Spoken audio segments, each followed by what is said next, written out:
Continuando nossa estação de Quaresma, 40 dias que antecedem a Páscoa, nós retornaremos nesta noite com Jesus para Caná da Galileia. Se você não se lembra de que era Caná da Galileia, era ali a oeste do Mar da Galileia, e nós estivemos lá com Cristo já nessa Quaresma, quando Jesus fez o seu primeiro milagre, transformando a água em vinho. Mas Jesus retorna para esse lugar, e Jesus retorna como se ele tivesse ali um encontro marcado. Ele vai para lá, talvez para ver se alguns daqueles que tinham ficado impactados com o milagre da água do vinho estivessem ali, dando sinais de fé. Mas lá ele tem um encontro específico, e esse encontro é com, só guarde essa informação, com um gentil.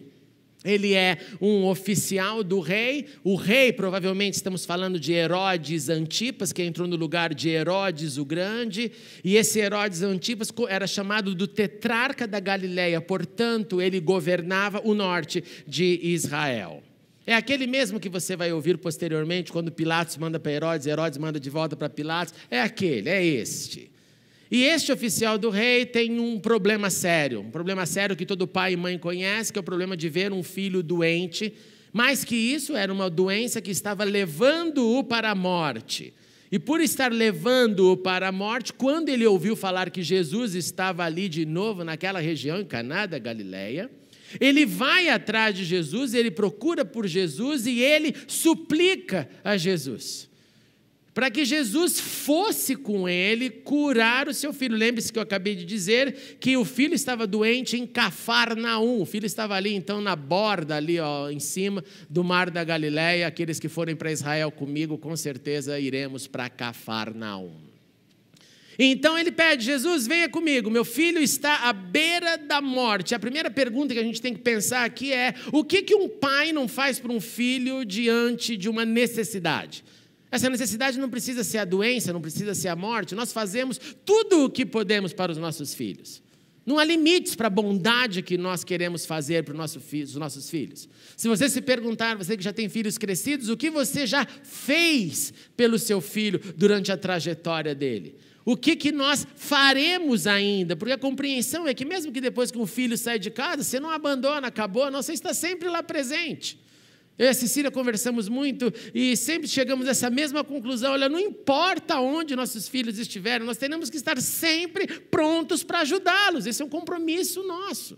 Por quê? Porque filhos olham para os seus pais como aqueles seres em pedestais, e eles querem sim ter nos seus pais gente que eles possam seguir.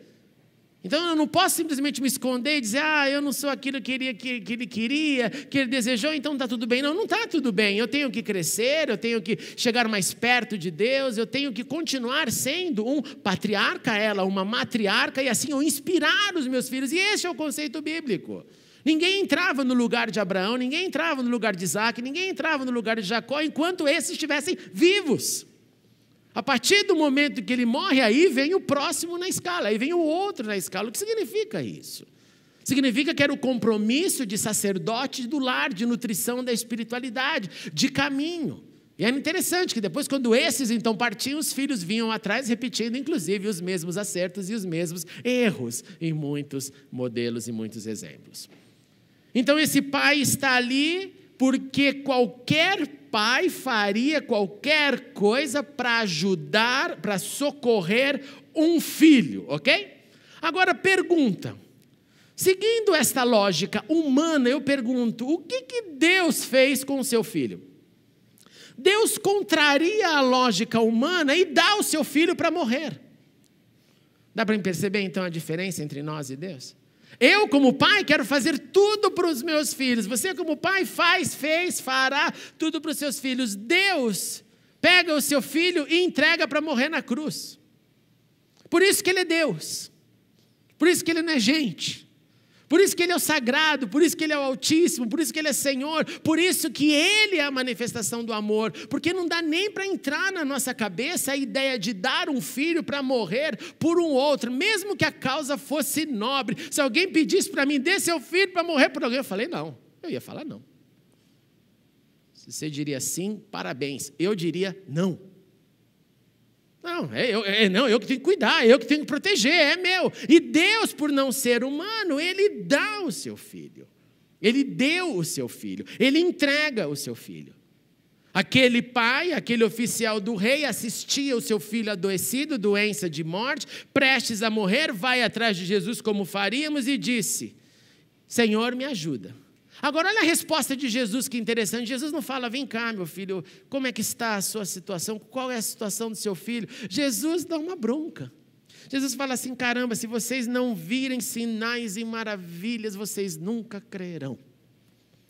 Sempre depende de alguma coisa, sempre tem gente vindo até mim para buscar, para ganhar, para receber. Vocês precisam de sinais. Por que você acha que Jesus estava dizendo isso?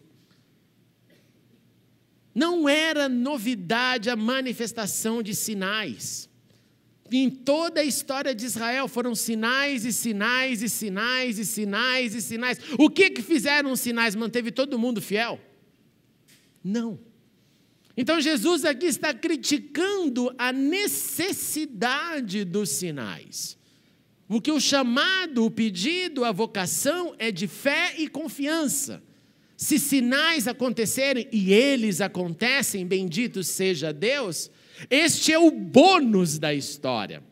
Esse não é o porquê da história. O porquê da história é: o justo viverá pela fé. O porquê da história não é: o justo viverá porque ele terá um milagre em cada circunstância da sua vida. Não. Eles podem acontecer, nós oramos para que eles aconteçam, mas não são eles que regem o nosso caminho da espiritualidade. Agora, o mais interessante é que o oficial do rei ouve Jesus falar isso: se vocês não crerem, não virem sinais e maravilhas, nunca crerão. E o oficial do rei parece deletar exatamente o que Jesus fala. Ele não quer nem saber, ele não está ouvindo, porque nós não ouvimos quando temos uma necessidade. Já percebeu isso? Se você tem uma necessidade, você vai falar com alguém, a pessoa ela não está te ouvindo nada, ela está querendo falar o que ela está vivendo, o que está apertando, o que está doendo. Pessoas com necessidades não escutam, geralmente elas querem simplesmente projetar, transferir os seus dramas, os seus problemas para alguém. E este homem, esse pai, faz exatamente isso. Ele simplesmente fala: Senhor, vem antes que meu filho morra. Jesus está falando: precisa de sinal. Não, vem Jesus, vem. E Jesus então olha para ele e fala o seguinte: pode ir. Pode ir.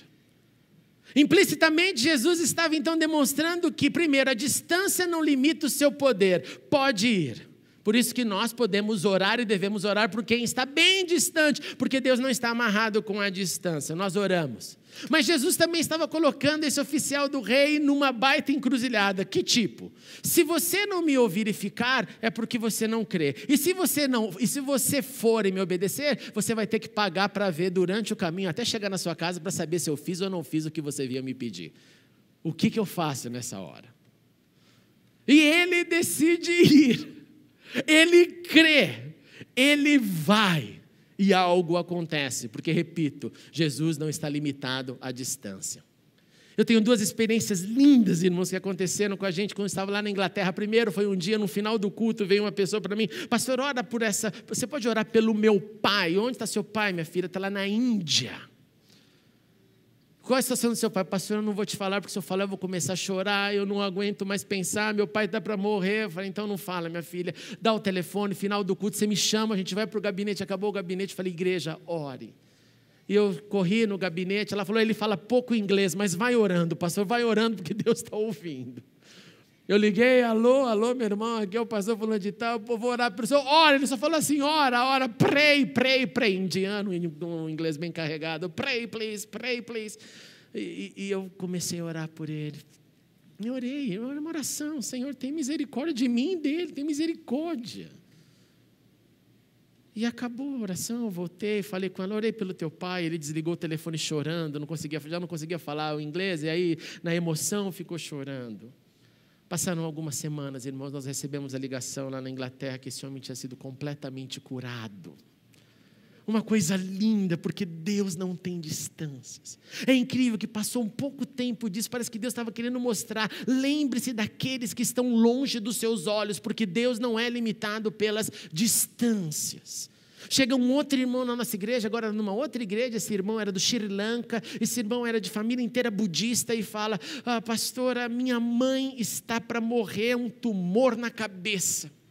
Mas eu perguntei para ela: você quer que a igreja ore?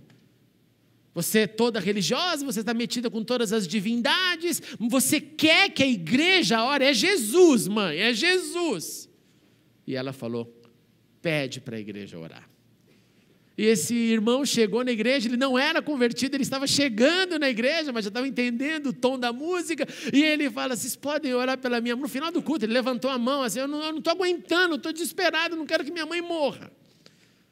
E ele veio, contou a história, e nós oramos, e nós clamamos pela mãe dele. Eu nunca vou me esquecer disso, meus irmãos, porque passam também algumas semanas. Eu estou ali terminando o culto, aí eu vejo uma senhora com todo aquele sari indiano, assim, sabe, se levanta e começa a entrar na igreja chorando em minha direção. E ela me abraça e o filho vem junto, e ela disse: o Deus de vocês me curou. Ela veio do Sri Lanka para Londres para falar: o Deus de vocês me curou. Aquele dia parece que entrou dentro do meu coração: não se separe do mundo, não se separe dos países. É por isso que nós falamos em missões, por exemplo, como algo que é possível tocar com as orações. Nós mandamos dinheiro para missões, nós lutamos para sustentar missionários, mas nós oramos, e é sério a oração, porque a oração transcende. É isso que está acontecendo aqui. Você pode ir, e ele foi.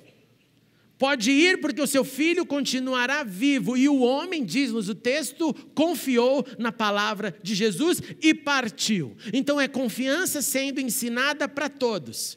Ensinada primeiramente para os discípulos. Lembra como anteriormente, pouquinho antes desses capítulos, ali durante uma pescaria que foi uma frustração completa, Jesus chega e fala: bom, agora lance a rede. E eles falam: Jesus, nós já fizemos de tudo, mas porque o Senhor está falando, eu vou confiar. Lançaram a rede e quase 2 barcos se afundaram, porque confiaram na palavra.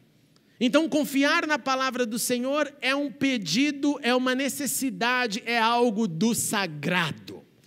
Confiar na palavra de Deus é a primeira missão da fé, dada lá no Gênesis. Confie na minha palavra e não coma da árvore do conhecimento do bem e do mal, porque no dia que você dela comer, você morrerá. Confie na minha palavra. E a nossa habilidade é de não confiar, achar um caminho, achar um atalho. E aí nós rompemos com a palavra, e quando nós rompemos com a palavra, nós erramos o alvo, e errar o alvo e romper com a palavra se chama pecado. Então, a vocação nossa é confiar nele, na palavra dele. Ele então, estando no caminho, porque creu, então partiu, os seus servos vêm ao encontro dele e falam: ele está vivo, o menino está vivo. E o homem ainda pergunta: mas que horas que ele melhorou, que horas que ele levantou do leito? E constata que a mesma hora que ele levantou do leito foi a hora que Jesus disse: vá, o seu filho será curado. E este foi mais um sinal miraculoso que Jesus realizou depois do retorno então da Judéia para a Galiléia. Isso não significa que foi o segundo milagre de Jesus, foram muitos outros, mas foi o segundo nesse retorno, nessa região. Confiar então na palavra de Deus, confiar na palavra de Deus Pai, confiar nas palavras do Deus Filho, confiar na direção do Deus Espírito Santo, deve ser a nossa forma de caminhar. Esses níveis vão aumentando conforme a vida passa, pois Deus quer que a nossa confiança cresça. É como se Deus te dissesse: é cada vez um novo patamar de confiança, porque assim a fé vai aumentando. Porque aquilo que eu já entendi a confiar, eu não tenho mais problemas, então eu confio e está tudo bem. Mas sempre tem um alvo a mais, e nesse alvo a mais eu cresço um pouco mais. Então no Pai nós temos a direção, No Deus Pai nós temos a visão global, no Deus Pai nós temos o propósito geral, nós temos os resultados do amor dele por nós. No Deus Filho nós temos o exemplo, nós temos as pegadas, nós temos os caminhos, nós temos o por onde ele passou fisicamente na terra e o que ele diz para nós fazermos, e assim nós repetimos os passos dele e crescemos nessa confiança. E no Deus Espírito nós temos esse ar, esse sopro em nossos ouvidos que vai dizendo sim, vai por aqui. Ou não, não entra nesse lugar. Para de fazer isso, ou continue fazendo aquilo. E assim eu vou confiando e vou entendendo cada vez mais que Deus tem um caminho, que Deus tem um plano, que Deus sabe mesmo quando o método dele difere do meu pedido de vem comigo para minha casa agora porque o meu filho está doente. Ele pode dizer de longe, não pode ir, isso significa a caminhada sozinha, solitária, na solitude da confiança, da fé. E mesmo quando ele diz isso, ele está também treinando-nos para a próxima confiança. Confiar então na palavra do Senhor é a lição do retorno de Jesus para Caná da Galileia. Mas, além de ensinar a confiança, ele ensina que o método é dele, ele ensina que é ele que profere palavras de cura, que distância não encurta o seu poder, e nós somos então chamados para confiar a despeito de onde estivermos, em qualquer circunstância que estivermos encarando, nós somos chamados a confiar e confiar sempre, e isso nem sempre é fácil. Confiar chega a alguns limites que você fala, Senhor, é melhor eu dormir, não é confiar não, é melhor eu dormir para acabar esse dia, para ver se amanhã eu acordo um pouco mais leve para continuar nesse problema, porque, Senhor, está difícil para confiar. Nem sempre é fácil, principalmente quando eu não vejo, preste atenção nisso, o que ele está fazendo. Aquele homem não viu as palavras de Jesus andarem no espaço. O oficial não viu a onda sonora saindo da boca de Jesus. Pode ir que está sendo curado. Olha lá, está um poder se manifestando rumo a Cafarnaum. Não viu nada. Quando nós não vemos, é difícil confiar. Quando nós vemos sinais, a nossa fé aumenta e fala, não, parece que está acontecendo alguma coisa. Por quê? Porque está acontecendo isso, aquilo. E quando você não vê nada, mas é lá que nós temos que confiar. É quando nós não vemos nada. Pois a palavra dele realiza, e realiza mesmo longe dos nossos olhos. Confiemos no Senhor, pois ele tudo vê. E esse trecho também nos ensina uma última lição. Se você andar retroativamente nos encontros de Jesus, no Evangelho de João, você vai descobrir algo. Eu falei para vocês que ele foi ali procurado a súplica de um pai, e esse pai era o que eu disse no início? Já esqueceram, né? Era um gentio. O que significa isso? O primeiro encontro de Jesus foi com um judeu, Nicodemos. O segundo encontro foi com uma samaritana. O terceiro encontro com um gentio era Jesus dizendo, eu quero que todos os povos confiem em mim. Todos confiem em mim. Não importa se é escolhido, judeu, não importa se é renegado, samaritano, não importa se é um daqueles que não foi convidado nem para a festa, porque é um gentio. O meu compromisso é que todos confiem na minha palavra. Vendo ou não vendo, de perto ou de longe, confiemos nas palavras do Senhor, pois Ele vai tocar, de perto ou à distância. Como anda a sua confiança em Deus? Como anda a sua confiança naquilo que você não vê? Como anda a sua confiança naquilo que você está vendo já algumas coisas? Cresçamos na confiança no Senhor. Vamos ficar em pé e orar.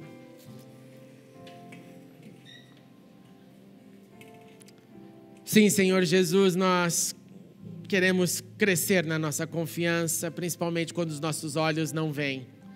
Quando a gente não sabe se é melhor ficar e te convencer a fazer do jeito que a gente quer, ou se é melhor partir simplesmente com a sua palavra no coração. Mas nós queremos seguir o exemplo desse oficial. Nós queremos sim virar as costas e dizer, se Deus falou, está falado. Nós queremos confiar mesmo quando não enxergamos nada. Nós queremos confiar mesmo quando temos que viajar para ver o que o Senhor fez. Nós queremos confiar mesmo quando não faz sentido. Nós queremos confiar porque só Tu tens as palavras de salvação, de poder, de cura, de libertação, de consolo, de livramento. Ajude-nos, Deus, a crescer na confiança. Faz de nós um povo que confia em todas as circunstâncias. E que essa confiança, que ela possa trazer para nós essa paz de que sim, o nosso Deus tudo vê. E Ele tem bons planos. Ele tem uma cronologia de eventos. Ele tem caminhos. Ele tem desafios, Ele tem respostas, bendito é o nome dEle. Faz assim em nós, Pai, nós Te suplicamos. E quando for difícil confiar, olha para a nossa pequena fé, Senhor, e ajude-nos. E ajude-nos a crescer na confiança. Em nome do Teu Filho Jesus. Amém e amém.